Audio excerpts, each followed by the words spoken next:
Feind hat B. Salut zusammen, das ist der Rufus und herzlich willkommen zu einer weiteren Episode von Diamonds Are Forever. Im Hintergrundvideo seht ihr, wenn ich hier ein bisschen mit der Ballista übe auf Drone. Meines Wissens ist das auch das erste Gameplay auf unserem Kanal auf dieser Map. Ich spiele sie halt auch nicht so wahnsinnig gern, aber da habe ich gerade ein bisschen Freude gehabt mit den Iron Sights Hardcore zu spielen. Und kommen wir doch gerade mal zu den Waffen. Das ist das letzte Sniper, das ihr werdet sehen, Diamant auf unserem Kanal. Dann haben wir alle vier, sind es vier? Ja, alle vier gemacht. Und Ballista. So, im Hintergrund, wie gesagt, habe ich sie mit den Iron Sights gespielt. Das ist seit langem wieder mal möglich. Da hat man sonst jetzt relativ viel COD-Teile nicht mehr können. Ich glaube MW1 ist... Nein, nicht MW. World at War ist glaube ich das letzte gewesen, wo wir das können, wenn es mich nicht täuscht. Aber da könnt ihr mich nicht drauf belangen, das weiß ich wirklich nicht genau.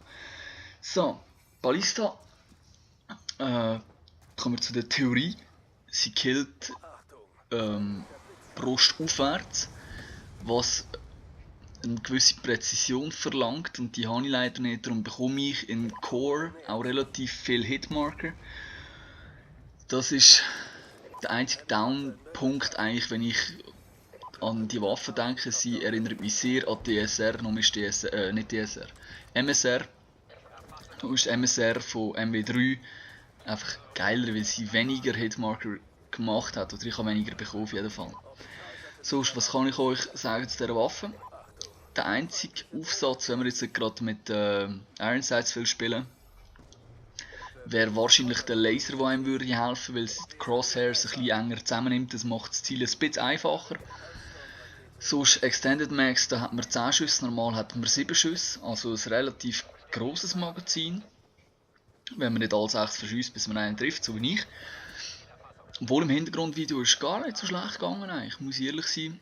Am Anfang hatte ich ein bisschen Glück gehabt, dass der andere auch gesniped hat, und da hat man halt mit Iron Sights einen Vorteil gegenüber anderen Sniper.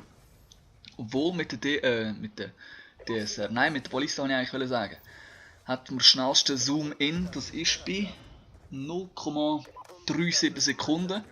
Und alle anderen Sniper sind bei 0,42, also 0,05 Sekunden schneller. Das macht das optimale Quickscope-Gewehr. Wenn man es kann natürlich, oder wenn man es will üben. Also rein von der Statistik ist es eigentlich nicht schlecht, man braucht eine gewisse Präzision, wie gesagt, überhalb von der Brust. Und was ist sonst noch speziell so? Es ist das schnellste im Nachladen, 2,97 Sekunden, also 3 Sekunden, und dann hat man das Magazin wieder voll.